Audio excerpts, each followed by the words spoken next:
I've been seeing Foremost getting talked about a lot recently, especially among people with non-standard insurance needs, mobile homes, RVs, or drivers who've been turned down elsewhere.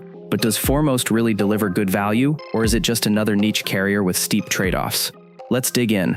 Foremost is part of the Farmers Insurance Group. They started back in the 50s, focused on mobile homes and manufactured housing. Over time, they expanded into specialty coverages: RV, off-road vehicles, snowmobiles, vacant homes, rental properties, plus auto and homeowner insurance more broadly. Their pitch is coverage for what many standard insurers avoid, with acceptable service and financial backing behind it. Here's how it works. You usually get a Foremost policy through independent agents rather than just totally online.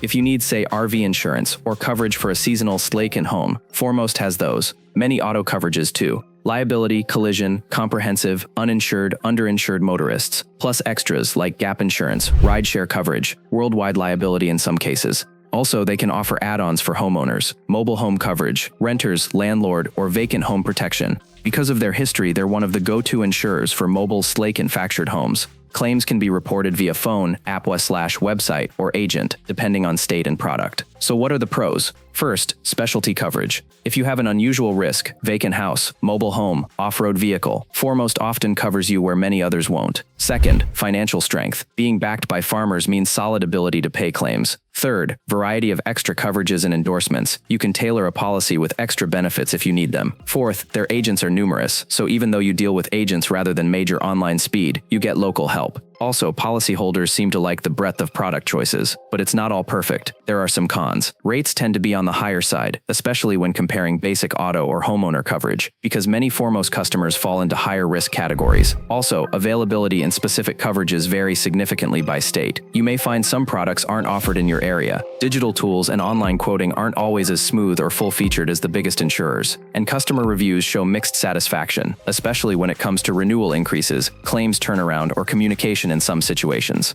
Some customers feel blindsided by rate hikes or non-renewals in states with high catastrophe or repair costs. So who's Foremost really for? If you have non-standard insurance needs, a mobile or manufactured home, seasonal/vacant properties, specialty autos, or you're a higher-risk driver, Foremost is a strong choice. If you need coverage for less typical risks, it may be one of the few options around. But if your situation is very ordinary, with clean driving history, you should likely compare with mainstream insurers, since you might pay less elsewhere for similar coverage. My verdict? Foremost doesn't try to be everything to everybody, and that's okay. What they do well is serve those who are underserved. For someone with specialty needs, Foremost is often a lifesaver. For more standard insurance shoppers, it's a trade-off. You get the coverage, but you might sacrifice in cost or some digital convenience. So what do you think? Would you go with Foremost if you needed specialty coverage, or aim for a more mainstream insurer? Drop your thoughts in the comments. I read them all. And if this review helped, hit like, subscribe, and I'll see you in the next one.